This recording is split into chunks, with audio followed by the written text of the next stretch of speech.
Élection législative du 31 juillet prochain, ça passe ou ça casse pour la liste nationale de Yewwi à la une de Walf Quotidien. Oui, Yewwi manifeste Benno riposte. Mercredi, de tous les dangers s'exclame Rewmi Quotidien. Au regard des déclarations incendiaires à Yewwi, Benno Gomsa Bop pointe l'info danger sur les législatives. Pour Barthélémy Diaz, mercredi, ce sera le commencement d'une lutte contre le troisième mandat au Sénégal. C'est pourquoi Gomsa Bop promet de riposter et battre campagne contre le Benno et la troisième candidature de Macky Sall, relève l'info. Alors, invalidation de leur liste nationale par le Conseil constitutionnel, Sonko et Yewwi mis hors jeu, s'exclame sur le quotidien. Ce que critique appelle lourd contentieux préélectoral en perspective des législatives. Walf Quotidien relève les possibilités qui s'offrent à Yewwi, dirigé par Ousmane Sonko, mener une bataille judiciaire d'une part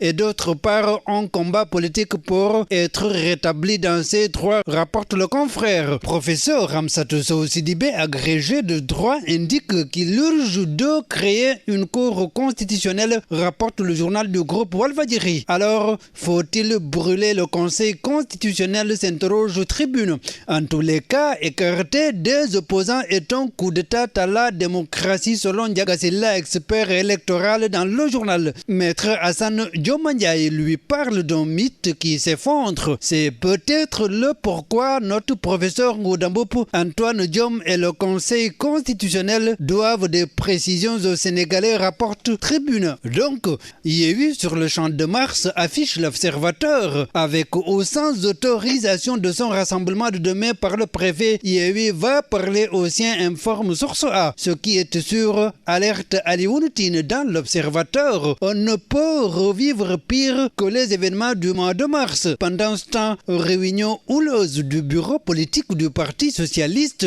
Le quotidien affiche les verres de tension de la rencontre. Après d'âpres échanges avec Aminata Mbengue Ndiaye, Mamadou Wane bout de la rencontre, rapporte le quotidien. Alors, violence, corruption, mensonge à la une du quotidien gouvernemental. Les mots que l'Église indexe. Monseigneur Benjamin Ndiaye, archevêque de Dakar, à l'occasion de la 134e édition du pèlerinage marial de Popenguine sur la tenue des élections législatives. Que le scrutin se déroule dans la paix et en toute transparence, rapporte le Soleil. Libération reparle de l'affaire du buandier de l'hôpital Fann, arrêté pour pratique illégale de la médecine. Dr Moussa Fall exerçait depuis 2018. Il a été interpellé par la DIC alors qu'il consultait un patient venu de Kaolack pour se dédouaner. Le mis en cause qui prescrivait systématiquement des analyses au cas compliqué évoque sa passion pour la médecine. Tensiomètre, tube de prélèvement, ampoule injectable, cliché de